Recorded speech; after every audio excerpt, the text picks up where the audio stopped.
अगर आज आप ये वीडियो देख रहे हैं तो विश्वास मानिए ये संदेश आपके लिए ही है। इसे पूरा सुनिए। शायद प्रभु श्री राम आपसे कुछ कहना चाहते हैं, क्योंकि हो सकता है ये वही संदेश हो जिसका इंतजार आपका मन बहुत समय से कर रहा था। आज की घटना हमें यही समझाएगी, जब पूरी दुनिया एक भक्त के खिलाफ हो जाए तब भी अगर उसके हृदय में राम है तो वो कभी पराजित नहीं होता। अगर आप मानते हैं कि राम नाम इस सृष्टि की सबसे बड़ी शक्ति है तो अभी कमेंट में लिखिए, राम ही सत्य है। और अगर आप चाहते हैं कि ऐसे सनातन ज्ञान की ज्योति हर घर तक पहुंचे तो इस वीडियो को शेयर करिए। आज हम एक ऐसी कथा लेकर आए हैं जो सिद्ध करती है कि भक्त की परीक्षा तो होती है, लेकिन प्रभु भक्त को कभी हारने नहीं देते, चाहे पूरी दुनिया उसके खिलाफ हो जाए। क्या कभी आपने सोचा है कि जब जीवन की परिस्थितियां हमारे विरुद्ध हों, जब हमारे अपने ही लोग हमारी आस्था का सम्मान न करें, तब अपनी श्रद्धा और भक्ति को कैसे बनाए रखें? ये एक ऐसा प्रश्न है जिसका सामना कई लोगों को करना पड़ता है। आज हम एक ऐसी ही रानी श्री भागमती बाई की कहानी जानेंगे, जिनका जीवन अटूट भक्ति और चरम प्रतिकूलता का एक शक्तिशाली उदाहरण है। उनकी कहानी से हमें सिर्फ प्रेरणा ही नहीं बल्कि कुछ हैरान करने वाले सबक भी मिलते हैं। नंबर 1, सच्ची भक्ति प्रतिकूल परिस्थितियों में और भी निखरती है। अक्सर हम मानते हैं कि आध्यात्मिक प्रगति के लिए एक अनुकूल और शांत वातावरण आवश्यक है, लेकिन श्री भागमती बाई की कहानी इस धारणा को तोड़ देती है। उनकी भक्ति किसी आकस्मिक घटना का परिणाम नहीं थी, बल्कि बचपन से ही संतों के संग से पोषित हुई और उनके माता पिता के राजघराने में संत महात्माओं का आना जाना लगा रहता था। और बाल्यकाल से ही उन्हें संतों का दर्शन, उनकी झूठन प्रसादी पाना और उनके समीप बैठकर भगवत चर्चा सुनने का सौभाग्य मिला। यही वह नींव थी जिसने उनकी भक्ति को अडिग बनाया। जब उनका विवाह एक विषयी राजा चिंतामणि से हुआ, जिसकी ईश्वर में कोई रुचि नहीं थी, तब भी वे विचलित नहीं हुई। राजमहल के सांसारिक वातावरण और पति के विरोध के बावजूद उन्होंने अपनी भक्ति पर कभी भी विषय रंग नहीं चढ़ने दिया।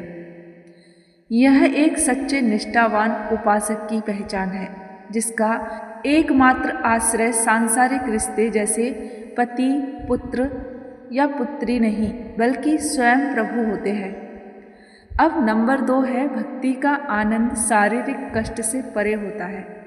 ये सोचना भी बहुत मुश्किल है कि कोई व्यक्ति अत्यधिक शारीरिक पीड़ा के बीच भी मुस्कुरा सकता है, पर भक्ति में ये संभव है। जब राजा चिंतामणि ने रानी भागमती पर क्रोधित होकर उन्हें पूरे एक पहर लगभग 3 घंटे तक चाबुक से पीटा, तो एक अविश्वसनीय घटना घटी। रानी के सुकुमार शरीर पर चाबुक बरसते रहे, पर उनके मुख पर पीड़ा का कोई चिन्ह नहीं था। वे हर प्रहार के साथ बस उनके मुख पर नाम जप चल रहा था। इतनी क्रूर पिटाई के बावजूद रानी के चेहरे की मुस्कुराहट और उनके भजन में कोई कमी नहीं आई। उनका शरीर कष्ट सह रहा था, लेकिन उनकी चेतना भगवत प्रेम में डूबी हुई थी।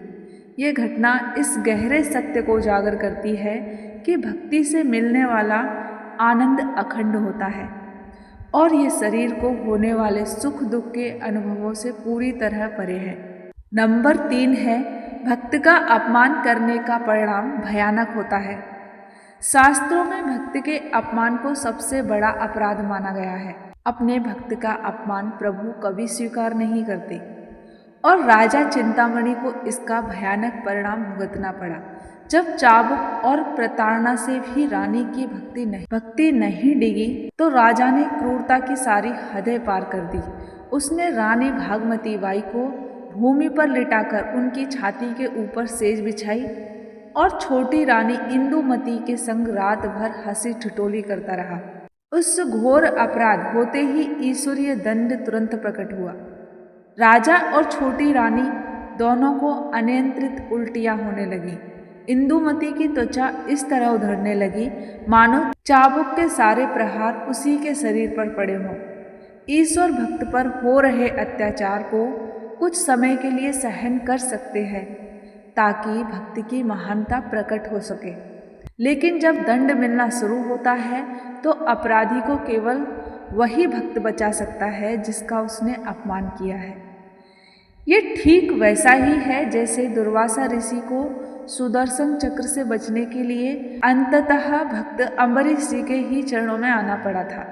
राजा के सलाहकारों ने तुरंत समझ लिया कि यह भक्त अपराध है और इसका एकमात्र उपाय रानी भागमती के चरणों में क्षमा मांगना है। अब नंबर 4 है, एक सच्चे भक्त का हृदय करुणा से भरा होता है, प्रतिशोध से नहीं। जिस भक्त की चेतना शारीरिक कष्ट से अप्रभावित रहती है उसका हृदय प्रतिशोध की आग से भी अछूता रहता है। जब पीड़ा से तड़पते हुए राजा और रानी भागमती बाई के चरणों में गिरकर अपने जीवन की भीख मांगने लगे तो उनकी प्रतिक्रिया अद्भुत थी। उनके मन में क्रोध या प्रतिशोध का लेस मात्र भी नहीं था। उन्होंने तुरंत उन्हें कष्टों से स्थायी मुक्ति का मार्ग दिखाया, प्रभु की शरण में जाना। उन्होंने केवल उन्हें रास्ता दिखाकर नहीं छोड़ा। श्रीमती भागवती बाई स्वयं उनको लेकर के प्रभु के पास गई और अपने गुरुदेव से उन्हें दीक्षा दिलाई। उन्होंने राजा के अत्याचारों को सांसारिक मोह में फंसे एक जीव की भूल के रूप में देखा और उसे सच्चे और स्थायी आनंद की ओर मार्गदर्शन किया। उनकी कृपा का प्रभाव इतना गहरा हुआ कि राजा चिंतामणि राजकाज करते हुए भी एक सच्चे भक्त बन गए। श्री भागवती बाई जी की कहानी हमें सिखाती है कि आस्था और भक्ति बाहरी सुख सुविधा या दर्द पर निर्भर एक अवस्था नहीं है, बल्कि ये एक आंतरिक शक्ति है जिसे बचपन से संस्कारों से सींचा जा सकता है और जो सबसे कठिन परीक्षाओं में भी अडिग रहती है। ये हमें प्रतिकूलताओं को आध्यात्मिक विकास के अवसर के रूप में देखना सिखाती है। ये कथा हमें सोचने पर मजबूर करती है कि हमारी भक्ति और आंतरिक शक्ति की असली परीक्षा कब होती है, जब सब कुछ अनुकूल हो या जीवन की सबसे कठिन चुनौतियां सामने हों। अगर आपके जीवन में भी कोई आपकी आस्था का मजाक उड़ाता है तो निराश मत होइए। Shri Ram is watching. इस वीडियो को उस व्यक्ति तक पहुंचाइए जिसे आज विश्वास की ज़रूरत है। अगर आपने भी किसी सच्चे इंसान का या प्रभु भक्त का दिल दुखाया है तो आज ही मन में क्षमा मांग लीजिए, क्योंकि प्रभु न्याय करते हैं और उनका न्याय अदृश्य होते हुए भी अचूक होता है। और अगर आप मानते हैं कि भक्त का अपमान कभी व्यर्थ नहीं जाता तो कमेंट में लिखें, राम न्याय करते हैं। रानी ने बदला नहीं लिया, उन्होंने राजा को क्षमा कर दिया। यही तो है राम का मार्ग। राम ने भी कभी किसी शरणागत को ठुकराया नहीं। जो उनकी शरणागत में आता है वो उसे स्वीकार करते हैं। भक्ति प्रतिशोध नहीं सिखाती, परिवर्तन सिखाती है। राजा बदला, उसका हृदय पिघल गया और अंततः वही भक्ति के मार्ग पर चल पड़ा। अगर आप भी क्षमा को शक्ति मानते हैं तो इस वीडियो को शेयर कीजिए, क्योंकि आज दुनिया को भक्ति से ज़्यादा क्षमा की ज़रूरत है। इस सनातन यूनिवर्स में हर कर्म दर्ज होता है, हर आंसू देखा जाता है, हर अन्याय का लेखा लिखा जाता है। अगर आप राम मार्ग पर हैं तो डरिए मत, टूटिए मत, भटकिए मत। याद रखिए, राम भक्त नेवर लॉस, क्योंकि श्री राम इज़ वॉचिंग। अगर आप चाहते हैं कि आपके जीवन में भी राम का संरक्षण बने रहे तो अभी चैनल को सब्सक्राइब कर लीजिए और राम परिवार का हिस्सा बने। और अंत में सब मिलकर लिखें पूर्ण भाव से, जय श्री राम।